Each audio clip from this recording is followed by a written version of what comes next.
Hi hello welcome back to Amulya ಅಮ್ಮೋ YouTube channel.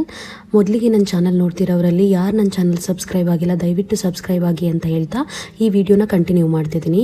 ನಮ್ಮ ಮಗುಗೆ 6 ಮಂತ್ಸ್ ಕಂಪ್ಲೀಟ್ ಆಗಿದ್ದರಿಂದ ನಾವು ಅನ್ನಪ್ರಾಶನನ್ನು ಮಾಡಿಸಿದ್ವಿ. ಆ್ಯಕ್ಚುಲಿ ಎಲ್ಲರೂ ಹೊರ್ನಾಡ್ಗೆ ಹೋಗಿ ಅನ್ನಪ್ರಾಶನನ್ನು ಮಾಡಿಸ್ತಾರೆ ಅನ್ನಪೂರ್ಣೇಶ್ವರಿ ದೇವಸ್ಥಾನದಲ್ಲಿ. ನಾವು ಸ್ವಲ್ಪ ಟ್ರಾವೆಲಿಂಗ್ ಮಾಡೋದು ಬೇಡ ಅಂತ ಹೇಳಿಬಿಟ್ಟು ಇಲ್ಲೇ ಬ್ಯಾಂಗ್ಳೂರಿನಲ್ಲೇ ಒಂದು ಟೆಂಪಲ್ನ ಸರ್ಚ್ ಮಾಡಿ ನಾವು ಅಲ್ಲೇ ಅನ್ನಪ್ರಾಶನನ್ನು ಮಾಡಿಸಿದ್ವಿ. ಎಲ್ಲ ಮಕ್ಕಳಿಗೂ ಕೂಡ ಅನ್ನಪ್ರಾಶನನ್ನು ಮಾಡಿಸೇನೇ ಊಟ ಮಾಡಿಸ್ಬೇಕು ಅಂತ ಏನಿಲ್ಲ, ಅದು ತಂದೆ ತಾಯಿ ಬೇಡಿಕೆ. ಜೀವನದಲ್ಲಿ ಮೊದಲನೇ ತುತ್ತು ನನ್ನ ಮಗು ತಿಂತಾ ಇರೋದು, ಸೊ ಅದರಿಂದ ದೇವ್ರ ಸನ್ನಿಧಿಯಲ್ಲಿ ದೇವ್ರ ಪ್ರಸಾದನೆ ತಿನ್ನಲಿ ಅನ್ನೋದು ನಮ್ಮ ಬಯಕೆ ಆಗಿತ್ತು. ಸೊ ಅದರಿಂದ ನಾವು ಅನ್ನಪ್ರಾಶನನ್ನು ಮಾಡಿಸಿದ್ದು. ಈ ದೇವಸ್ಥಾನ ಬಂದು ಅನ್ನಪೂರ್ಣೇಶ್ವರಿ ದೇವಸ್ಥಾನ. ಇದು ಜಯನಗರದಲ್ಲಿದೆ. ಅಲ್ಲಿ ಸಿಗ್ನಲ್ ಬರುತ್ತೆ ನೋಡಿ, ಜಯನಗರ 4th ಬ್ಲಾಕ್ ಹತ್ರ. ಆ ಸಿಗ್ನಲ್ ಹತ್ರನೇ ಎಕ್ಸಾಕ್ಟ್ ಲೆಫ್ಟ್ ಸೈಡ್ಗೆ ಈ ಟೆಂಪಲ್ ಇದೆ. ನೀವು ಈ ಪೂಜೆ ಮಾಡಿಸ್ಬೇಕಾದ್ರೆ ಮೊದಲೇ ಪ್ರೀ ಬುಕ್ಕಿಂಗ್ ಮಾಡಬೇಕಾಗುತ್ತೆ. ಈ ಪೂಜೆ ಕಾಸ್ಟ್ ಬಂದು 450 ರುಪೀಸ್ ಆಗುತ್ತೆ. ಅದ್ರ ಜೊತೆಗೆ 1 kg ಅಕ್ಕಿ, 1 kg ಹೆಸರು ಬೇಳೆ, 1 kg ಬೆಲ್ಲ, ಹಾಗೆ 1 kg ತೊಗರಿ ಬೇಳೆನ ಇಲ್ಲಿ ನೀವು ಅರ್ಚಕರಿಗೆ ಕೊಡಬೇಕಾಗುತ್ತೆ. ನಾವಿಲ್ಲಿ 8:30ಗೆ ಬುಕ್ ಮಾಡಿದ್ದು ಪೂಜೆನ. ಸೊ ನಾವು ಕರೆಕ್ಟಾಗಿ 8:30ಗೆ ಟೆಂಪಲ್ಗೆ ರೀಚ್ ಆಗಿದ್ವಿ. ರೀಚ್ ಆಗಿದ ನಂತರ ನಾವು ತಗೊಂಡೋಗಿದ್ದ ಥಿಂಗ್ಸ್ ಎಲ್ಲನೂ ಅರ್ಚಕರಿಗೆ ಕೊಟ್ಬಿಟ್ಟು ಅವರು ನೈವೇದ್ಯ ಪ್ರಿಪೇರ್ ಮಾಡಲಿಕ್ಕೆ ಹಾಗೆ ದೇವರಿಗೆ ಅಲಂಕಾರ ಮಾಡಲಿಕ್ಕೆ ಸ್ವಲ್ಪ ಟೈಮ್ ತಗೊತಾರೆ. ಅದೆಲ್ಲ ಮುಗಿದ ನಂತರ ನಮ್ಮನ್ನ ಕರೆದು ಮನೆಯವ್ರ ಹೆಸರನ್ನೆಲ್ಲ ಕೇಳಿ ಅರ್ಚನೆಯನ್ನು ಕೂಡ ಅಲ್ಲೇ ಆ ಅರ್ಚಕರೇ ಮಾಡಿ ಕೊಡ್ತಾರೆ ನಮಗೆ. ಸೊ 6 ಮಂತ್ಸ್ ಕಂಪ್ಲೀಟ್ ಆಗಿದ ತಕ್ಷಣವೇ ಈ ಅನ್ನಪ್ರಾಶನನ ಮಾಡಿಸೋದ್ರಿಂದ ಮಗುವಿಗೆ ನೇಮ್ ಕಟ್ಟಲೇಬೇಕು ಅಂತ ಏನಿಲ್ಲ. ಅವರು ಕುಮಾರಿ ಅನ್ನೋ ಹೆಸರಿನಲ್ಲಿ ಅರ್ಚನೆ ಕೂಡ ಮಾಡಿಕೊಡ್ತಾರೆ. ಸೊ ನಿಮ್ಮ ಮಗುಗೇನಾದರೂ ನೇಮ್ ಕಟ್ಟಿಲ್ಲ, ಅನ್ನಪ್ರಾಶನನ ಮಾಡಿಸ್ಬೋದಾ ಅಂತ ಕೇಳಿದ್ರೆ ಖಂಡಿತವಾಗ್ಲೂ ಮಾಡಿಸ್ಬೋದು. ನೇಮ್ ಕಟ್ಟೋ ಅಗತ್ಯ ಏನಿಲ್ಲ. ಕುಮಾರಿ ಅನ್ನೋ ಹೆಸರಲ್ಲಿ ಅವ್ರ ಅರ್ಚನೆ ಕೂಡ ಮಾಡಿ ನೀಟಾಗಿ ಮುಗಿಸ್ಕೊಡ್ತಾರೆ. ಹಾಗೆ ನಿಮ್ಮ ಮಗುಗೆ ಅನ್ನಪ್ರಾಶನನ ಮಾಡಿಸೋದನ್ನ ವಿಡಿಯೋ ಕೂಡ ಕ್ಯಾಪ್ಚರ್ ಮಾಡ್ಕೋಬಹುದು. ಫೋಟೋಗ್ರಾಫರ್ ಕೂಡ ಅವೈಲಬಲ್ ಇರ್ತಾರೆ ಅಲ್ಲಿ, ನೀವು ಬುಕ್ ಮಾಡ್ಕೊಬಹುದು. ಫೋಟೋಗ್ರಫಿ ಎಲ್ಲ ಪ್ರತಿಯೊಂದು ಕೂಡ ಅಲೋವ್ ಇದೆ. ಹಾಗೆ ನಿಮ್ಮ ಮಗು ಕಂಫರ್ಟ್ನೆಸ್ ನೋಡೋದಾದರೆ ಬೆಡ್ ಕೂಡ ತೊಗೊಂಡೋಗ್ಬೋದು ಮಗು ಮಲಗಲಿಕ್ಕೆ ಅಂತ ಹೇಳಿಬಿಟ್ಟು. ಸೊ 1/2 ಅವರಿಂದ 1 ಅವರ್ ಈ ಪೂಜೆ ಆಗೋದ್ರಿಂದ ಮಗು ಮಧ್ಯದಲ್ಲಿ ಎದ್ದು ಕ್ರೈ ಮಾಡ್ಬೋದು. ಸೊ ಆ ಕಂಫರ್ಟ್ನೆಸ್ಗೆ ನೀವು ಮಗುವಿನ ಬೆಡ್ ಕೂಡ ತೊಗೊಂಡೋಗಿ ಹಾಕ್ಬೋದು. ಏನೂ ಅಬ್ಜೆಕ್ಷನ್ ಇರಲ್ಲ ಈ ಟೆಂಪಲ್ನಲ್ಲಿ. ನೋಡಿ ನಮ್ಮ ಮಗು ತುಂಬಾ ಕ್ರೈಯಿಂಗ್ ಮಾಡ್ತಿದ್ರು. ಸೊ ಅದರಿಂದ ನಾವು ಮನೆಯಿಂದನೇ ಒಂದು ಆಟಿಕೆ ಅವಳು ಆಟ ಆಡುವಂಥದ್ದನ್ನ ತೊಗೊಂಡೋಗಿದ್ವಿ. ಸೊ ಅವಳಿಗೂ ಕೂಡ ಡೈವರ್ಟ್ ಆಯಿತು. ಸ್ವಲ್ಪ ಕ್ರೈಯಿಂಗ್ ಮಾಡೋದು ಕೂಡ ಸ್ವಲ್ಪ ಸ್ಟಾಪ್ ಮಾಡಿದ್ಲು. ಜನಸಂದಣಿನೂ ಕೂಡ ತುಂಬಾ ಕಡಿಮೆ ಇರುತ್ತೆ. ಹಾಗೆ ನಾವು ಹೋಗಿದ್ದ ಟೈಮಲ್ಲಿ ಅಷ್ಟು ಜನಗಳು ಯಾರು ಇಲ್ದೇ ಇರೋದ್ರಿಂದ ಪೂಜೆನೂ ಕೂಡ ತುಂಬಾ ಚೆನ್ನಾಗಾಯಿತು. ನಮ್ಮ ಮಗು ನೋಡಿ ಅರ್ಧದಲ್ಲೇ ಮಲಗಿಬಿಟ್ಲು. ನಂತರ ಅಲಂಕಾರ ಎಲ್ಲ ಆದಮೇಲೆ ಅರ್ಚಕರು ಪೂಜೆ ಕೂಡ ಮಾಡಿ ಮಂಗಳಾರತಿ ಕೂಡ ಎಲ್ರಿಗೂ ಕೊಟ್ಟರು.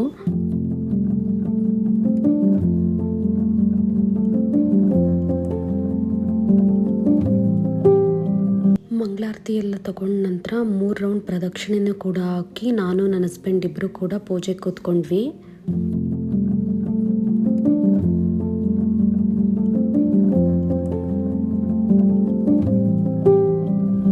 ಅವಳು ನಿದ್ರೆ ಮಾಡಿಬಿಡ್ತಾಳೆ ಅಂತ ಹೇಳಿಬಿಟ್ಟು ಪೂಜೆಗೆ ಏನಾದರೂ ಪ್ರಾಬ್ಲಮ್ ಆಗುತ್ತೆ ಕೂರೋವಂಥ ಟೈಮಲ್ಲಿ ಅಂತ ಹೇಳಿಬಿಟ್ಟು ನನ್ನ ತಂಗಿ ಫಿಯಾನ್ಸಿ ಇಬ್ಬರೂ ಕೂಡ ಅವಳನ್ನ ಡೈವರ್ಟ್ ಮಾಡಿ ನಗಿಸ್ತಾ ಇದ್ದಾರೆ. ಬಟ್ ಆದ್ರೂ ಅವಳಿಗೆ ಸ್ವಲ್ಪ ಸ್ಲೀಪಿ ಮೂಡೇ ಇತ್ತು ಅಂತಲೇ ಹೇಳ್ಬೋದು. ಹಾಗೆ ನಾನು ದೇವಸ್ಥಾನಕ್ಕೆ ಹೋಗುವಾಗ ಹೇಳಿದ್ನಲ್ಲ, ಆ ಥಿಂಗ್ಸ್ ಜೊತೆಗೆ ಸಿಲ್ವರ್ದು ಬೌಲು ಮತ್ತು ಸ್ಪೂನ್ನ ನೀವಿಲ್ಲಿ ತೊಗೊಂಡೋಗ್ಬೇಕಾಗುತ್ತೆ. ಸ್ಪೂನ್ ಇಲ್ಲ ಅಂತ ಹೇಳಿದ್ರು ಅಟ್ಲೀಸ್ಟ್ ಬೌಲಾದರೂ ನೀವು ಸಿಲ್ವರ್ದು ತೊಗೊಂಡೋಗ್ಬೇಕಾಗುತ್ತೆ. ಸಿಲ್ವರ್ದೇ ತೊಗೊಂಡೋಗ್ಬೇಕಾ ಅಥವಾ ನಾರ್ಮಲ್ ತೊಗೊಂಡೋಗ್ಬೋದಾ ಅದ್ರ ಬಗ್ಗೆ ಐಡಿಯಾ ಇಲ್ಲ ನನಗೆ. ಅರ್ಚಕರು ಸಿಲ್ವರ್ ಬೌಲು ಮತ್ತು ಸ್ಪೂನ್ ತೊಗೊಬನ್ನಿ ಅಂತ ಹೇಳಿದರು. ಸ್ಪೂನ್ ಬೇಕಿದ್ರೆ ಆಪ್ಷನಲ್, ನಿಮಗೆ ತೊಗೊಂಡೋದ್ರೆ ಹೋಗ್ಬೋದು, ಇಲ್ಲ ಅಂತಂದ್ರೆ ನಡೆಯುತ್ತೆ. ಯಾಕೆ ಅಂತ ಹೇಳಿದ್ರೆ ಚಿನ್ನದ ಉಂಗುರದಿಂದನೇ ಡಿಪ್ ಮಾಡಿ ನೈವೇದ್ಯಕ್ಕೆ ಮಗುವಿನ ಬಾಯಿಗೆ ತಿನ್ನಿಸ್ಬಹುದು. ಸೊ ಉಂಗುರ ಇದ್ರೂ ನಡೆಯುತ್ತೆ, ಏನು ಪ್ರಾಬ್ಲಮ್ ಇಲ್ಲ. ನಿಮಗೆ ಸ್ಪೂನೇ ಬೇಕು ಅನ್ನೋ ಅಗತ್ಯನೂ ಕೂಡ ಇಲ್ಲಿ ಬರಲ್ಲ. ಮಗುವಿನ ತಾಯಿ ತಿನ್ನಿಸಿದ ನಂತರ ಮಗುವಿನ ತಂದೆ ತಿನ್ನಿಸ್ಬೇಕಾಗುತ್ತೆ 3 ಬಾರಿ. ಹಾಗೆ ಇನ್ನೊಂದು ಮಾತು ಹೇಳಲಿಕ್ಕೆ ಮರೆತೆ, ನಿಮ್ಮ ಹತ್ರ ಏನಾದರೂ ಚಿನ್ನದ ಉಂಗುರ ಇಲ್ಲ ಅಂತ ಹೇಳಿದ್ರೆ ಸಿಲ್ವರ್ ಸ್ಪೂನ್ ಬರುತ್ತೆ ನೋಡಿ, ಅದರಲ್ಲಿ ಜಾಸ್ತಿ ಕ್ವಾಂಟಿಟಿ ಮಗುವಿನ ಹೊಟ್ಟೆಗೆ ಹೋಗೋದ್ರಿಂದ ನೀವು ತುಂಬ ತೀರಾ ಕಡಿಮೆ ತಿನ್ನಿಸ್ಬೇಕಾಗುತ್ತೆ. ಅಲ್ಲಿ ತನಕನೂ ಕೂಡ ಮಗು ಯಾವುದೇ ಥರದ ಆಹಾರನ ಸೇವನೆ ಮಾಡಿರಲ್ಲ.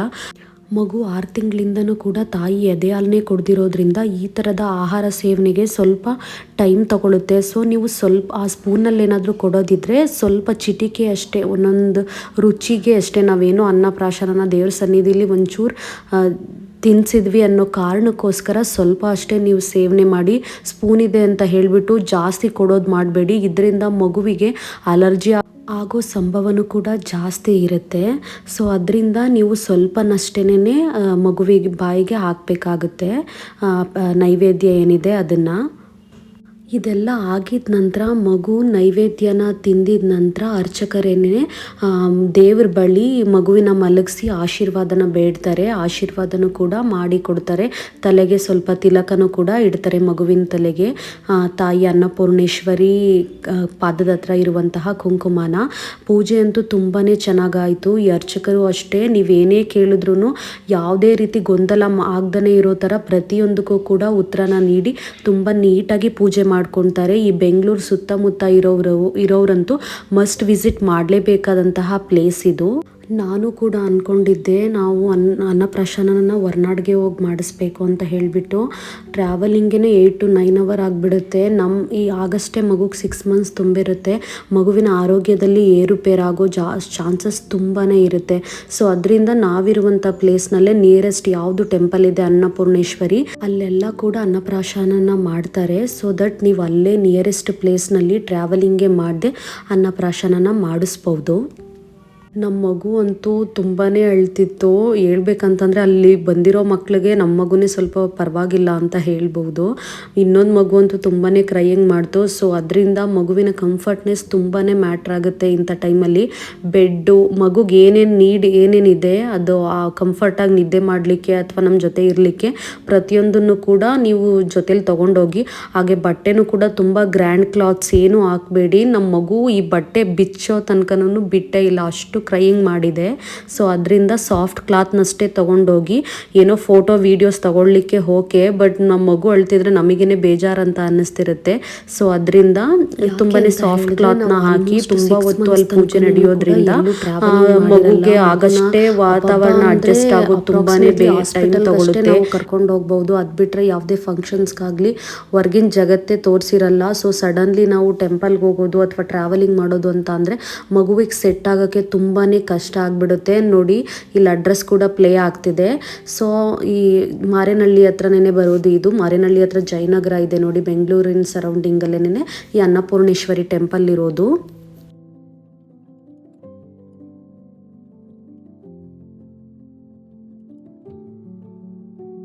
ಹಾಗೆ ಈ ಟೆಂಪಲ್ನಲ್ಲಿ ಶುಕ್ರವಾರದ ಟೈಮು ಅನ್ನ ಪ್ರಸಾದ ಕೂಡ ನಡೆಯೋದ್ರಿಂದ ನಿಮ್ಮ ಕೈಲಾದಷ್ಟು ನೀವು ಸಹಾಯ ಕೂಡ ಮಾಡ್ಬೋದು.